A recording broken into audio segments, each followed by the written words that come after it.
স্বৈরাচারের দোসর তারা ভারতে বসে একের পর এক উস্কানি দিচ্ছে, তার প্রতিবাদী বৈষম্যটি ছাত্র আন্দোলন এবং ছাত্র জনতা সারা দেশে যারা সব জায়গায় বসে এ ধরনের লুটতরাজ গণহত্যা নেতৃত্ব দিয়েছে। আমরা জানি স্বৈরাচারের দোসর এবং এই গণহত্যার একজন মাস্টার মাইন্ড ছিল আমর হোসেন আমু। সে 14 দলের নেতৃত্বে এই গণহত্যার একজন মাস্টার মাইন্ড সে, এবং তার যে ঘর রয়েছে আজকে ছাত্র জনতার প্রতীকী হিসেবে এবং তার বিচারের দাবিতে আজকে এখানে ভাঙতেছে। আমাদের ভাঙনটা হচ্ছে প্রতীকী ভাঙন। আমরা ঘৃণা প্রকাশ করতেছি, সরকারকে আহ্বান জানাবো অতি দ্রুত এই গণহত্যার বিচার করা হোক, তারা শহীদ হয়েছে তাদের পরিবারের পুনর্বাসন নিশ্চিত করা হোক। এই ধারাবাহিকতায় আমাদের পুরো বাংলাদেশে আমাদের ঝালকাঠিতে কোনো স্বৈরাচারের ফ্যাসিস্ট স্বৈরাচারের কোনো দুর্গ থাকতে পারবে না।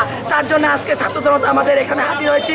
আমরা এই দুর্গ এই পতিতালয় আজকে ভেঙে দিব এবং শপথ করব প্রত্যেকটা রাজনৈতিক দলকে বলবো তোমরা দেখে নাও, এইটা হচ্ছে তোমাদের জন্য শিক্ষণীয় বিষয়। ছাত্র সমাজ কিন্তু বসে থাকে না, বিপ্লব বসে থাকে না, বিপ্লব হবেই। সন্ত্রাসীদের গডফাদার আমির হোসেন আমু জালকাঠিতে ও নৈরাজ্য কায়েম করে বিভিন্ন মানে সন্ত্রাসী কার্যক্রম করে সাধারণ জনতার জায়গা জমি তারপরে সরকারি স্থাপনা কুক্ষিগত করে ও এ ধরনের কাজ করে যাচ্ছে। এই ডুপ্লেক্স বাড়ি তৈরি করছে সম্পূর্ণ আমাদের গরিব দুঃখী মানুষের টাকা।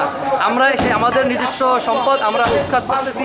এখানে মনে করেন যে গরিব দুঃখীদের জন্য আমরা এই স্থাপনাগুলো দান করব এবং আমরা চাচ্ছি এই সন্ত্রাসী বীজ এই ফ্যাসিস্ট কায়েম আর যেন বাংলাদেশে না হয়, সেই জন্য আমরা সকল ছাত্র জনতা একত্রিত হয়েছি এদেরকে মোকাবেলা করার জন্য এবং এদের স্থিরতরের জন্য। বাংলাদেশ থেকে আওয়ামী লীগে আমরা স্লোগান তুলেছি একটাই, যে আওয়ামী লীগের ঠিকানা এই বাংলা হবে না। আমরা এই স্লোগানকে সামনে রেখে আমরা এই ধরনের কার্যক্রম করতেছি।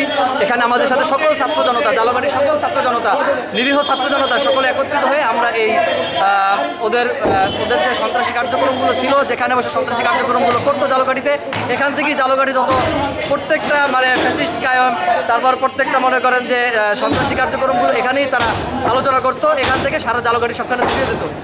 এই কারণে আমরা এখানে এই আমুর এই বাসভবন ভাঙচুর করতেছি।